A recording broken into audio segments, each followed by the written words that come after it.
the city of Worcester, Massachusetts, is guarded by a giant inflatable polar bear named Orson. First erected in 1902 to promote a local beverage company, he served as the area's mascot ever since. And just a few miles from this lovable landmark is one of the region's most prominent institutions, the American Antiquarian Society. This research library contains periodicals, pamphlets, and books dating back to the nation's earliest days. Visitors to the collection can find a political cartoon from 1804 depicting Thomas Jefferson as a rooster, an 1833 lithograph of Andrew Jackson dressed as a king, and original poems handwritten in the late 19th century by Emily Dickinson herself. But one object here celebrates a far less well-known historical figure. The artifact measures about 6 inches wide by 4.5 inches tall. It's made of paper. On its surface is the image of a man and thin black borders. It also has 2 dates on it, February 22nd and March 4th. This handbill recalls the bizarre origins of a craze that swept the country more than 150 years ago. This is a story about a clever salesman, an epic trek, and a national sporting phenomenon.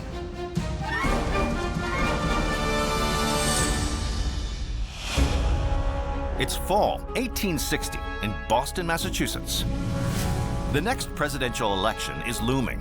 It's a 4-way race between Abraham Lincoln and 3 other candidates. It's a very important presidential election. It was, of course, right on the eve of the Civil War. One young man who's closely following the campaign is a 22-year-old door-to-door book salesman named Edward Payson Weston. Weston was very charismatic. He was very handsome. He had no shortage of self-esteem. He was what you would call a dandy at that time. One night, Weston is at dinner with a friend of his named George Eddy when the discussion takes a heated turn. Weston says he is certain Lincoln will be defeated by one of the challengers. Weston told Eddy that he believed Lincoln would lose the election, and his friend Eddy said, no, Lincoln's going to win the election. As the argument escalates, the 2 men decide to settle the matter with a bet. But this is no ordinary wager. The stakes are highly unusual.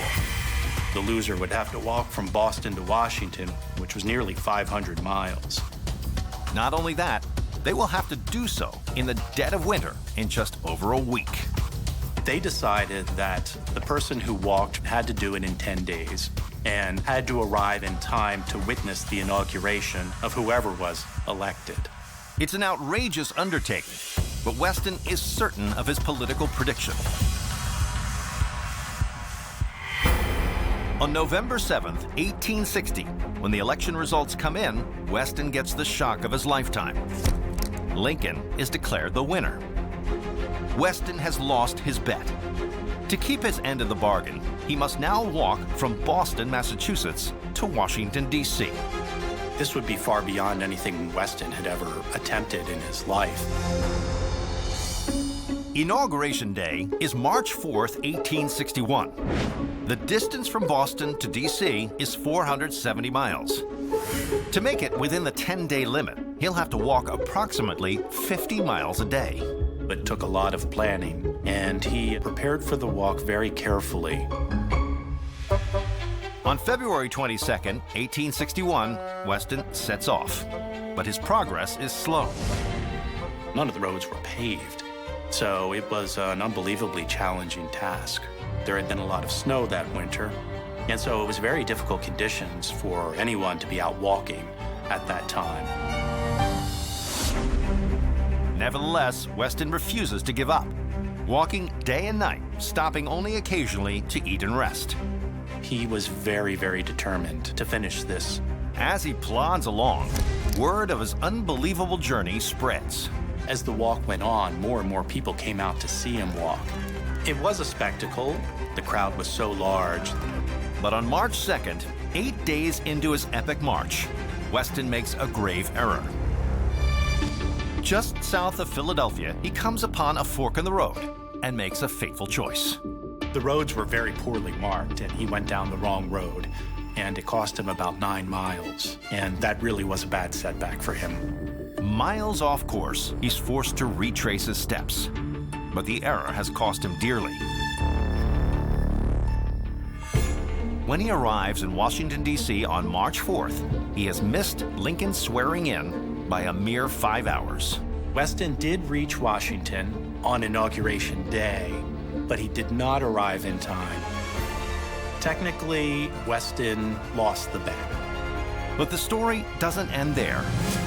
The tale of this unusual wager is about to change Weston's life forever.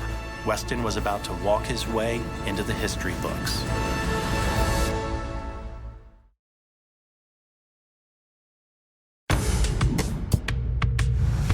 It's March 1861. After losing a bet on calling the presidential election, a 22-year-old salesman has had to pay a strange penalty. He's had to walk 500 miles from Boston, Massachusetts to Washington, D.C. and witness the inauguration of Abraham Lincoln.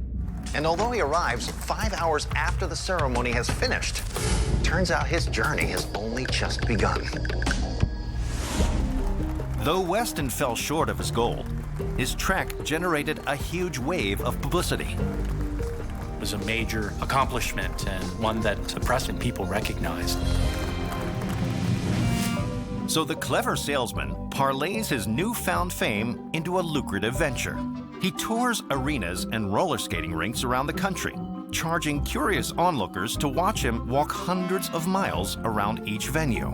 Weston had become a celebrity. And so it was a huge occasion when Weston came to town. People would pay 10 to 50 cents just to watch Weston walk for hours in circles in these roller skating rinks. Before long, other avid ambulators step forward to challenge Weston to long-distance walking races. And a popular new sport is born. It's called pedestrianism. An ordinary everyday activity became the most popular spectator sport in the United States. Today, this handbill, which celebrates Weston's journey from Boston to Washington, D.C., resides in the archives of the American Antiquarian Society in Worcester, Massachusetts. It serves as a reminder of a political wager that launched a national craze.